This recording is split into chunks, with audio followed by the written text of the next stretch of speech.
I want you to picture something for a second just to kind of set the stage here. Okay, I'm picturing it. So think about the last time you went to the doctor for a physical injury. Like maybe you fell off a bike and your wrist swelled up, or you had this sharp, just undeniable pain in your knee. Oh yeah, the classic Sparks injury. Right. You walk into the clinic, and there's this entire system designed around precision. They take an X-ray or an MRI. You sit in a little room. The doctor walks in, slaps a film up on a light board, points to a jagged white line and says, there it is. There's the fracture. It's incredibly comforting, actually. It really is, isn't it? Yeah. The problem is visible. It's measurable. It has a boundary. You put a cast on it, wait 6 weeks, and boom, the problem is solved. Yeah, I mean, it is the ultimate comfort of the biological world. We crave that binary reality so much. Yeah. Broken or not broken, sick or healthy. Exactly. Because when we have a clear, objective map of the problem, we can apply a clear, linear, predictable solution. We know exactly what the work is. Right. But then, and this is where it gets complicated, think about your life outside that clinic. Oh, boy. Right? Think about the silent treatment you got from your partner last night. Oh. Or that suffocating feeling of isolation you had at a crowded dinner party last weekend. Mm-hmm. Or even just the way a casual comment from a coworker sent your anxiety completely through the roof. You step into the world of human relationships, of hidden trauma, of emotional misfires, and suddenly that X-ray machine is entirely useless. Yeah, completely obsolete. You can't just slide someone into an MRI and say, oh, look at that glowing red spot in the frontal lobe. That's why you push people away when they try to love you. It doesn't work. The diagnostic landscape of our daily interactions is murky. I mean, it is profoundly messy. Is the absolute definition of muddy waters. Because the injuries we sustain in our relationships, the protective armor we spend decades building up, the subtle ways we misinterpret the people closest to us, none of that shows up on a scan. No, it doesn't. It only becomes visible in motion. It only shows up in how we interact with others in real time. You can't observe a relational dynamic in a vacuum. You have to literally watch the collision happen. And that collision is exactly what we are unpacking today. We are doing something that I consider an incredible privilege. Me too. It's so rare. We are stepping inside a highly confidential, deeply vulnerable space. It's a real group therapy session. We've been given access to the raw transcripts, the actual minute-by-minute interactions of a group of people and their therapists. Which is just gold. It is. And our mission for this deep dive today is not just to give you, the listener, a summary of what they talked about. We are going to look beneath the words. Right. We're going to try and map the invisible mechanics of human connection. How we desperately try to reach each other and how we sometimes miss each other entirely. And to really grasp what's happening in this room, we need to understand the framework these therapists are using, because this isn't your standard talk therapy. Right. It's very specific. Exactly. This is a specific modality called MBT, or Mentalization-Based Treatment. And mentalizing is a word we are going to use a lot today, so we need to define it deeply right off the bat. Yes, let's do that. Because it sounds like jargon, but it's crucial. It is. At its core, mentalizing is the ability to understand your own thoughts and feelings, as well as the inner world of others. It's the capacity to step back in a heated moment and say, why did my stomach just drop when they said that? Or what might be happening beneath the surface of their anger right now?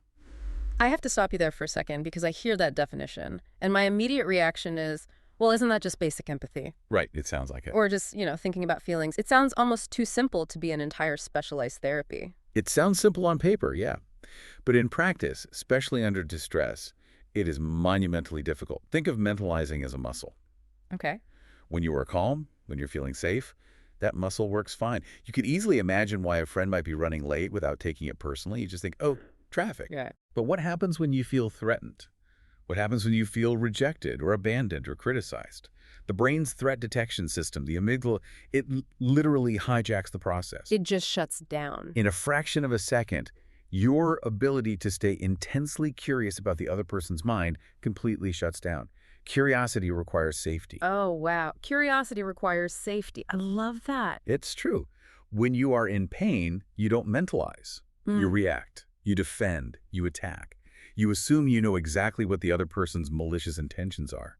Mentalizing is the act of keeping that curiosity online even when your nervous system is screaming at you to fight or flee. Okay, that makes a lot more sense. It's not just having feelings, it's the ability to observe the feelings without being totally consumed by them. Exactly. So how does that work in a group setting? Like, why put a bunch of people who struggle with this into a room together? It seems like a recipe for chaos. Because the group isn't just a circle of chairs where people take turns reporting on the problems they had at home that week. In MBT, the group is a live laboratory. A live laboratory. Yes. If you do individual therapy, you are just telling the therapist a story about something that happened yesterday. You completely control the narrative. Right, you can spin it however you want. Exactly. But in a group, you can't control the narrative. Hmm? Real relationships are forming right there in the room. Real frustrations, real affections. So the problems actually happen in the session. Yes. The relational patterns and the defensive walls become visible in real time. What happens between the people in the room isn't a distraction from the therapy, it is the actual material being treated. Man, that is fascinating. So let's step into that laboratory. Let's look at how this session actually begins.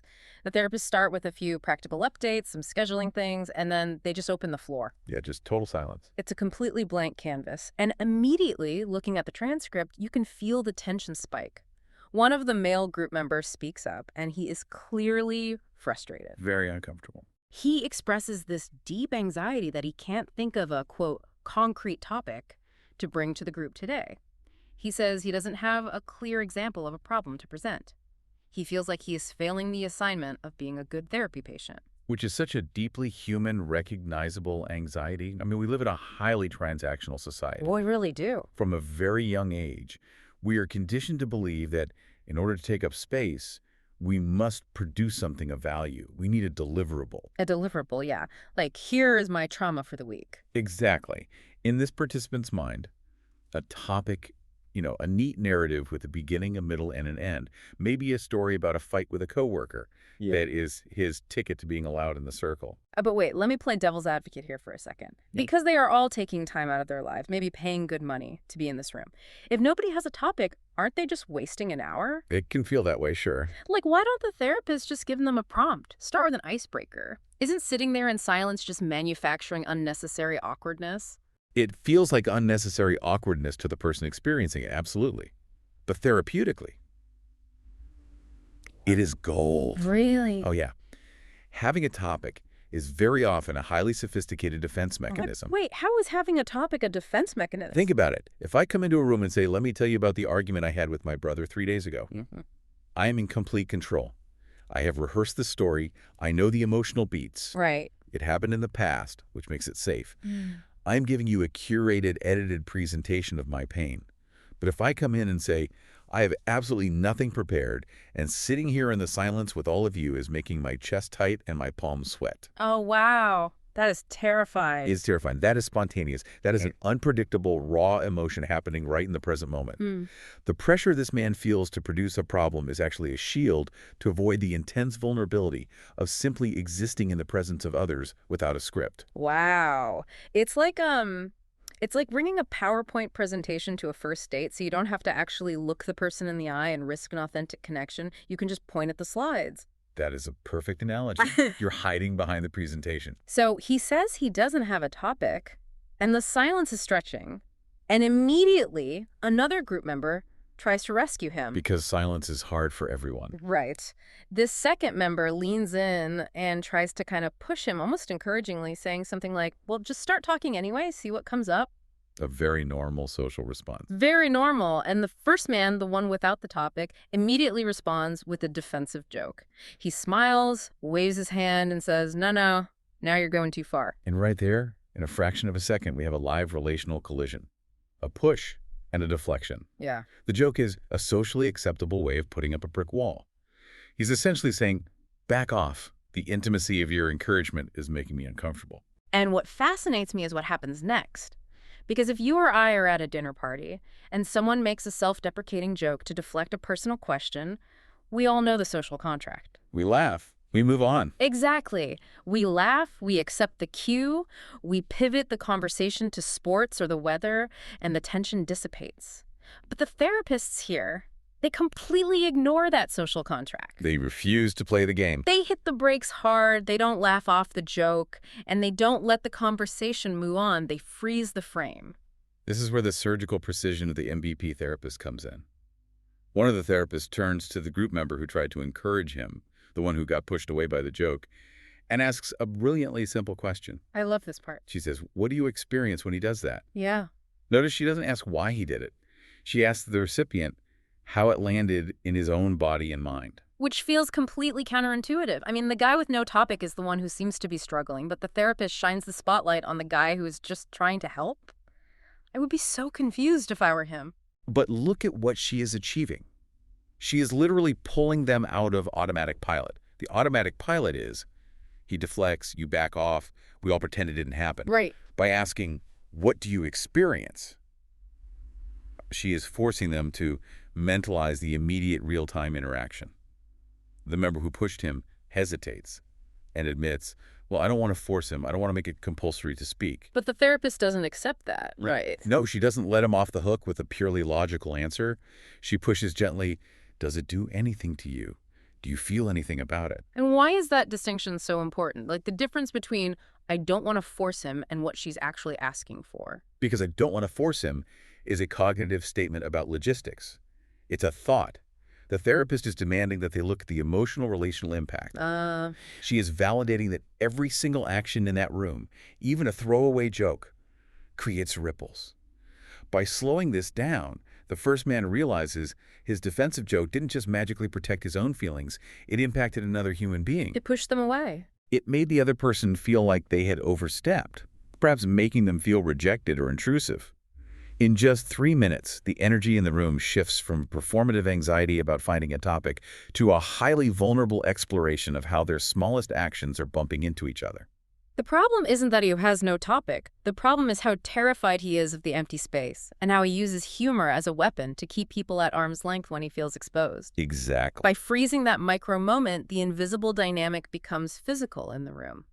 And because the therapist slowed everything down, the frantic energy of the group settles. It opens a door, and someone else walks through it. And this next part is heavy. It is. It brings us to a moment in the transcript that, honestly, it just haunted me. We need to talk about what happens when the structure of our lives completely vanishes. It is a profound shift in the session. Another male participant takes the floor, and he shares something that completely shatters how our modern hustle culture society views rest. Yeah, completely flips it upside down. He talks about having a recent short vacation, just a week off from his job. You would expect him to say he was relieved or bored or relaxed, but instead he describes this unstructured time as a trigger for a massive, terrifying, downward psychological spiral. When I read his description in the transcript, I kept trying to find a way to conceptualize it. And the best way I can describe it is to think of your daily routine, your job, your commute, your obligations, like a giant mechanical exoskeleton. Oh, that's a brilliant way to put it. It's heavy, right? And maybe you complain about carrying it around, but it holds you upright. It dictates how your arms and legs move. You wake up at 7 a.m., you answer these emails, you go to this meeting. You have a purpose that is artificially supplied to you by the outside world. Right, it gives you boundaries. But the moment that exoskeleton is unbuckled and completely removed, like on a vacation, if your internal core is struggling with deep trauma or severe depression, you don't just relax. You collapse. There is no external structure to hold your thoughts in place, so the mind just fractures into chaos. It generates endless, looping, negative noise. That exoskeleton analogy perfectly captures the neurological reality of what he is experiencing. Without the external demands of his job, he is left alone in his house. And he says to the group, suddenly you realize it's not nice at home at all. It's not nice at home. That line is so chilling. He is trapped in a void. You see, when the brain is not engaged in an external task, it defaults to something called the default mode network. Okay, what is that? For a healthy brain, this is where daydreaming and creativity happen. You stare out the window and get a great idea. But for a traumatized or deeply depressed brain, the default mode network is a torture chamber. Wow. It searches the environment for a problem to solve. When there's no external problem like a spreadsheet or a demanding boss, the brain turns inward. It decides, I am the problem. My existence is the emergency. He tries to describe this internal state to the group, and he uses this word dipball, like a seesaw. A chaotic mental seesaw tipping violently back and forth. It's such a visceral image. The therapist asks him to explain what exactly is sitting on either side of this seesaw. And he says with this devastating, quiet clarity that the seesaw is balancing whether to continue living or not. Yeah. Every single thought, every memory, every feeling he experiences in that empty house gets thrown onto one side of that existential scale. We really have to pause and recognize the sheer gravity of what he is sharing in that room. He is talking about active, crushing suicidal ideation, and the insight he provides about how work functions for him is crucial. Because it's not what you'd expect. Not at all. Another group member chimes in here, deeply relating to this void. This other member uses an architectural metaphor. He says that work acts as a hinge point. I found that so incredibly perceptive because he clarifies that work doesn't actually make him happy. It doesn't make the reasons to live side of the seesaw heavier. It's not joy. No, it's just mechanics. Right. Instead, work acts as a physical block beneath the reasons to die side. It just prevents that negative side from hitting the absolute bottom. It's a wedge. It just keeps the worst of the darkness at bay through pure distraction. Exactly. It's survival by distraction. The underlying pain is completely untouched, just temporarily paused by the demands of the clock. Now, this is the crucible of group therapy. Right. When someone drops a bomb of profound existential pain, the stark reality of wanting to die into the center of the room, how do the other human beings respond? The therapist turns to the rest of the group and asks, how does this land with you? And this is where we witness a reaction that is so common, so incredibly human, and yet so damaging. A female group member speaks up. Now, she admits she initially misunderstood him. She did. When he said the seesaw was about whether to continue, she thought he meant whether to continue with his current job. She thought he was just debating quitting and finding a new office to work in. A totally different scale of problem. Exactly. When the therapist clarifies that he is talking about ending his life, you can feel this woman's shock in the transcript. Her internal state spikes immediately. The anxiety in the room skyrockets. She is suddenly violently confronted with the raw mortality and the immense, suffocating pain of the person sitting right across from her. Yeah. And what does she do? Her instinct is to protect. But we have to look closely at who she is actually trying to protect. She starts offering solutions.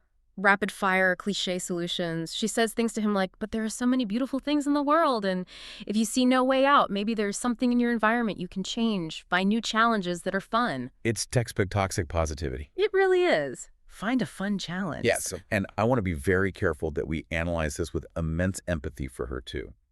Why do we do this? Why, when someone tells us they are drowning in darkness, do we tell them to look at a sunset? Because we want them to feel better. Well, partially, but mostly. When we are terrified by someone else's despair, our own distress tolerance is breached. Our ability to mentalize, to truly step into their shoes and sit in that dark void with them, it shuts down because it is too frightening for our own nervous system. So we panic. We panic. So we resort to urgent problem solving. We offer platitudes, take a walk, find a hobby, change your environment. We're desperately trying to fix their problem to alleviate our anxiety. We're trying to make their heavy thing lighter so we don't have to carry the emotional weight of it. Wow.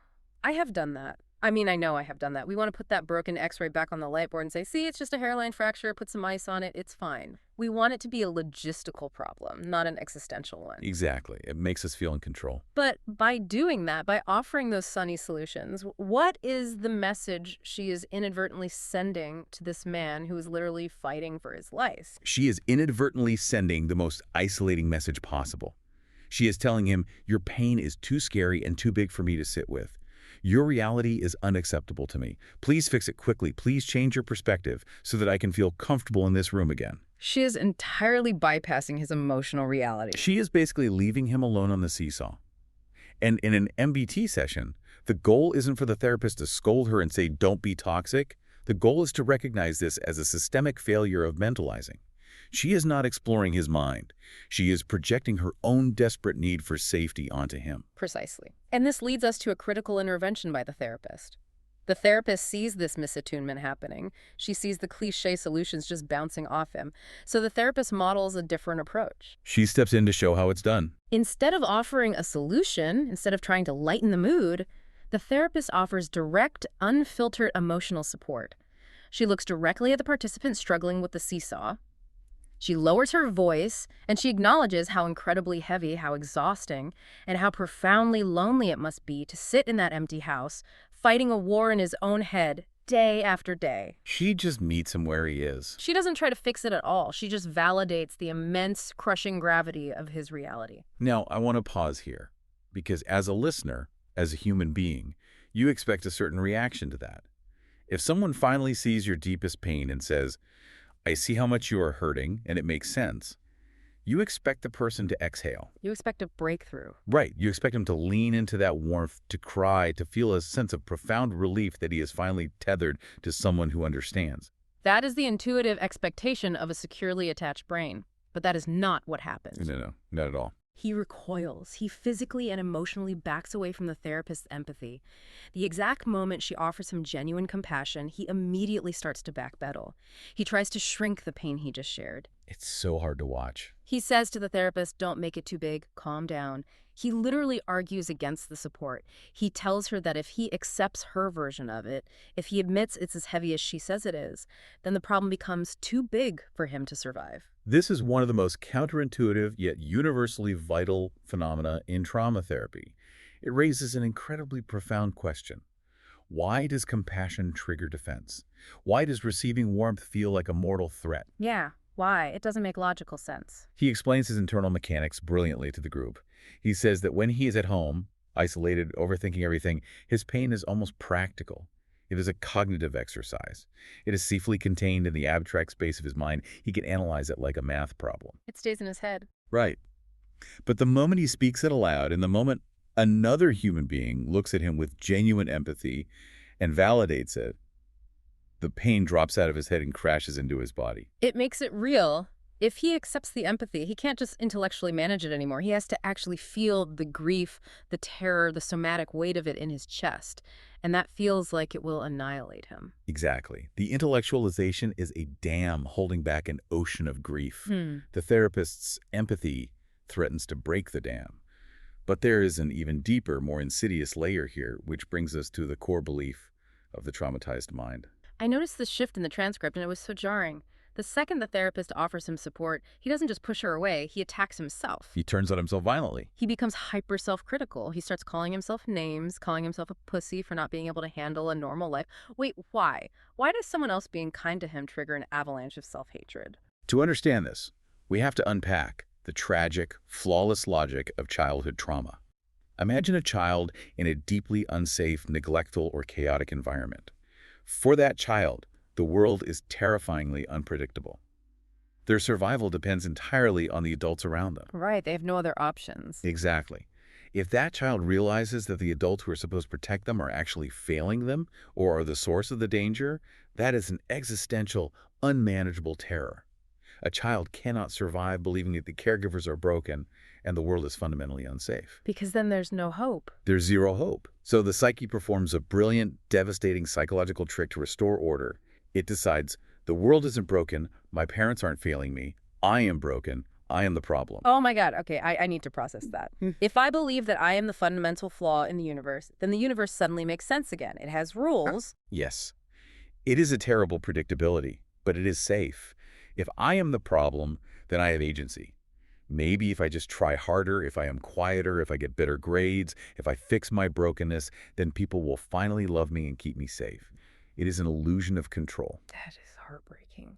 Now, fast forward to this therapy room decades later. A therapist looks at him and says, "You are not the problem. Your pain makes sense. You have been carrying an impossible burden." She is challenging that foundational survival belief. Oh, I see where this is going. If he accepts her compassion, if he admits he is not the problem, it means the world really was unsafe, people really did fail him, and he was a helpless victim of circumstances he couldn't control. The grief of that realization would just be unbearable. It brings a tidal wave of sorrow and rage that is too overwhelming to process. So his nervous system hits the panic button. It is literally safer for his brain to reject the therapist's compassion and attack himself, calling himself weak, because that maintains the familiar controlled narrative that he is just a flawed person who needs to try harder. So self-hatred is his oldest, most reliable blanket, and empathy threatens to strip it away. Beautifully put. That is just, it is a terrible but safe predictability. And what is amazing is that the therapists don't even have to explain this to him because the group starts to do the work. Another participant, a man I'll refer to as the second participant, leans in. The group takes over. Right. He has been listening to all of this, and he challenges the first man on this exact dynamic. He points out that the first man is terrified of the spotlight, terrified of being supported, and the second participant names the phantom in the room, the fear of conditional love. This is where peer-to-peer mentalizing becomes the most powerful tool in the room. The second participant recognizes his own deepest fears mirrored in the man across from him. Mm. He voices a profound, unspoken realization that ripples through the entire group. Being cared for is actually terrifying. He says to the group, if someone loves you, you can lose them. It's safer to be alone. It's safer to be alone. That line just hung in the transcript. I could imagine the absolute silence in the room after he said it. You could hear a pin drop. He goes on to elaborate. He says that everyone he has ever loved, everyone he has ever let his guard down for, has eventually run away or disappointed him. So the internalized logic becomes, why on earth would I let anyone in? It's a massive risk. If they see how deeply broken I am, the real me, they will leave. Or, even more painfully, if they stay and try to fix me and they realize they can't, I will become an agonizing burden to them and then they will leave. Either way, the equation always ends the same. Love equals eventual inevitable abandonment. It's the absolute conviction that any human connection is inherently fragile and destined to fail. To invite connection is to invite the devastation of its loss. Yeah. And then another participant chimes in and deepens this even further. He says it's not just fearing that the other person will leave.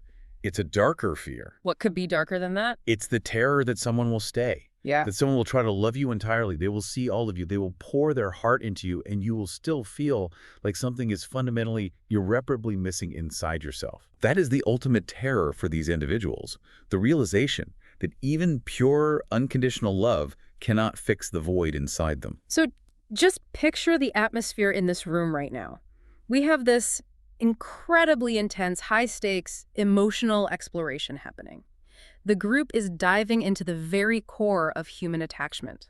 They are exposing the raw nerves of their terror of love, of the void, of suicidal ideation. It's incredibly profound intimacy. The air must be so thick you could cut it with a knife, and then the entire atmosphere violently fractures. It happens incredibly fast. A complete rupture of the therapeutic container. Out of nowhere, a female participant bluntly announces to the therapist in the group that she has completely checked out. She says she finds the conversation laborious, she can't relate to it at all, and she is highly irritated by the entire direction of the session. This is a textbook relational rupture. The group, which was just holding all this intense, cohesive, vulnerable energy, suddenly splinters. The spell is broken. Just shattered. And in MBT, when a rupture like this happens, you don't ignore it or smooth it over. You have to investigate it. What is vital here is that we understand the root of her sudden irritation. Why is she so angry at a conversation about deep emotional pain? She explains it, and when you hear it, it makes total sense. She explains that this entire previous conversation, this deep dive into the existential seesaw and how going to work acts as an exoskeleton to stave off depression, has left her feeling entirely alienated. Because of her own situation. Right, because she has been unable to work for the last 4 years due to her own mental health struggles. She hasn't had that exoskeleton. And while these men were talking about the heavy burden of having a job and the miseries of their unstructured vacations, she was sitting there feeling completely invisible, stripped of even the dignity of that specific struggle. She uses a striking, devastating piece of imagery to describe her internal state. She says she feels like she's standing on her own mountain, entirely disconnected from the rest of humanity in the room. Her own mountain. Yes. The men are bonding over the burden of having a job, and she is sitting there, longing to even be capable of participating in the normal, exhausting struggles of the working world. I can almost feel the chill drop in the room when she says that. The own mountain metaphor is so powerful. If you've ever been in a room full of people laughing at an inside joke you don't understand, multiply that feeling by 1,000. It's agonizing. It's the feeling of being trapped behind thick, soundproof glass. You can see everyone talking, you can see their lips moving, they seem to be connecting, but the frequency they're broadcasting on simply does not reach you. You are a ghost in the room. And this brings us to one of the most critical, often overlooked dynamics in any group setting: the role of the silent witnesses. Oh, this part is wild. After she announces she is checked out and is on her own mountain, the second male participant, the same one who was just providing such deep, poetic insights into the fear of love and attachment, admits something startling to the group. He admits that he saw her checking out physically. He watched it happen.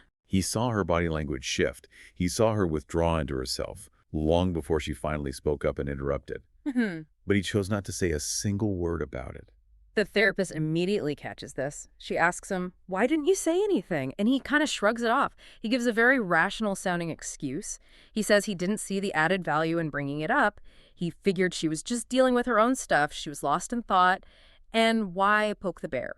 Why interrupt the flow of the group? We have to ask ourselves, why do we stay silent when we see someone withdraw? Mm. This is essentially the bystander effect applied to emotional pain. Mm. We stay silent out of fear. Fear of what, exactly? Fear of leaving our own emotional comfort zones. There is a fear of emotional contagion, like, if I point out her distress, will her anger infect me? There's the fear that if I highlight her pain, I am suddenly responsible for fixing it and I don't know how. That's a huge one. Or the fear that bringing it up will make the group dynamic awkward and uncomfortable. Yeah. But what he completely failed to mentalize in that moment is the impact of his silence on her. By seeing her withdraw, by making eye contact with her distress, and then choosing to ignore it and continue talking about his own issues, he inadvertently confirmed her deepest, darkest fear. He proved to her that she truly is invisible. Yes. He proved that she is alone on her mountain, and even if someone sees her stranded up there freezing to death, they won't bother to throw a rope. Exactly. His lack of intervention, however logically he justifies it to himself, is experienced by her nervous system as an abandonment. Now, how do the therapists handle this explosive rupture? Because a less skilled facilitator, or say a defensive manager in a corporate setting, might try to manage the conflict by shutting it down. Right, like, let's keep things polite. They might get defensive or try to force her to see the men's point of view, saying, well, their pain is valid too, or they might shame her for disrupting the emotional flow of the session. But the MBT therapists don't do any of that. They do not shame her for checking out or for being irritated. Instead, they lean right into it. They validate the immense pain of her withdrawal. The therapist highlights how incredibly painful and lonely it must be to sit in a room full of people who are supposed to be your peers, your support network, and feel entirely unable to bridge the gap. It's a masterclass in facilitation. They use this rupture to pivot the entire room. They pull the group back into a mentalizing stance, but this time they demand the group mentalize her experience of alienation. They're essentially saying to the group, stop looking at the topic of work. The topic doesn't matter anymore. Look at what is happening relationally right now. She has left the room emotionally. How does that impact you? How do we miss her? Let's look at the gap between us. And this leads to what I consider the absolute climax of the session, a moment of intense friction that perfectly encapsulates why relationships are so incredibly hard. It's so relatable. The first participant, the man who originally shared his struggles with the void of his vacation, realizes he has alienated her. He's a good guy. He genuinely wants to reconnect and repair the rupture. So he turns to her across the circle and asks, "How can I empathize with you? What do you need?" A very direct approach. And he starts asking her questions about her daily life.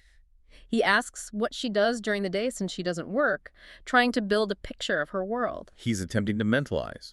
He realizes he doesn't have the blueprint for her mountain, so he is actively trying to gather data. He wants to construct an intellectual understanding of her perspective so he can cross the bridge. But it completely spectacularly backfires. Instead of feeling supported by his interest, she feels worse. She feels cornered. She pushes back hard. She explains that asking her a barrage of questions feels like an interrogation. She gets very defensive. She says she doesn't want to have to explain her trauma or justify how she spends her Tuesdays, just so he can finally understand why she is hurting. She wants him to just take her perspective natively, to naturally look at the world through her lens without making her do the heavy lifting of educating him. And here we witness a profound crisis of empathy. It is a total clash of mentalization styles. The second male participant, watching this interaction fail, gets highly frustrated on behalf of the first man. He kind of loses his cool a little bit. He jumps in, and he points out the logical paradox of her demand. He basically says, how the fuck am I supposed to meet you where you're at if I can't ask you what it's like in your head? He can't read your mind from the parking lot. You have to give us something to work with. I read that and I literally nodded my head. It is such a palpable, relatable frustration. I think anyone listening to this right now has been in an argument with a partner or a friend that goes exactly like this. Oh, without a doubt. One person pleads, "Just tell me what's wrong, help me understand." And the other person says, "If I have to explain it to you, it defeats the purpose. If you really cared, you would already know." It is the universal empathy impasse. Both sides are desperately trying to connect. Neither side is acting maliciously. But they're using completely different, entirely incompatible languages of connection. Let's break this down deeply, because this is the root of so much marital and relational discord. Please do, because it's fascinating. The two men represent a cognitive, data-driven approach to empathy. They need information to build the bridge. To their minds, the act of asking questions is the act of caring. It shows active interest. It shows they are willing to put in the effort to learn about her. Right. I think of it like using an emotional translation app on your phone. They're saying, I don't speak your language, so I need you to input the data, speak the words into the app so I can read the translation and output the correct empathy. They need the raw materials. That's a great way to visualize it. But the woman on the mountain represents a completely different psychological need. For someone who has felt chronically unseen, perhaps for her entire life, the very act of having to explain her pain feels invalidating. It feels like work. Yes. To her, if you need data to understand that being unemployed and isolated for 4 years is agonizing, it proves that the bridge of connection doesn't natively exist. It triggers her deepest core wound. The belief that she is not inherently worthy of being understood. She feels that true, authentic empathy shouldn't require a PowerPoint presentation or an interrogation. It should be an intuitive, effective attunement. Let me make sure I understand this. So there's cognitive empathy, which is understanding that someone is sad because you learn the facts of their situation. And there's affective empathy, which is just feeling their sadness intuitively. She wants effective empathy, and he is offering cognitive empathy. Exactly. To use a non-clinical analogy, think of how an engineer solves a problem versus how a poet feels a problem. The engineer says, give me the specs, the weight, the dimensions, and I will build you a bridge to get over the river. The poet says, sit next to me and feel how cold the water is. Oh, wow. The engineer versus the poet. The men are being engineers. She wants a poet. And when the engineer asks for the specs, she feels like she is being treated as an alien species that has to be studied and cataloged rather than a human being who is simply felt. It's utterly tragic. They are both trying so incredibly hard. He is reaching out his hand and she is desperate to be held, but they are just missing each other in the dark. He feels rejected because his honest attempt to care is batted away as an interrogation. She feels rejected because his need for data makes her feel like a burden who has to justify her existence. Now imagine this happening in a normal living room or a boardroom. It would end in a screaming match, or someone walking out and slamming the door. Yes, almost always. But how do the therapists hold this incredible tension in the MBT laboratory? This is the entire crux of why this therapy works. They do not force a neat resolution. They don't try to fix it. No. The therapists don't step in and tell the men, you are being too logical and cold. And they don't turn to the woman and say, you are being unreasonable, you have to use your words. They don't try to tie the conflict up with a pretty bow and force everyone to hug and make up. Which is so uncomfortable. We want resolution, so what do? They just hold the mirror up. They stabilize the room and highlight the process.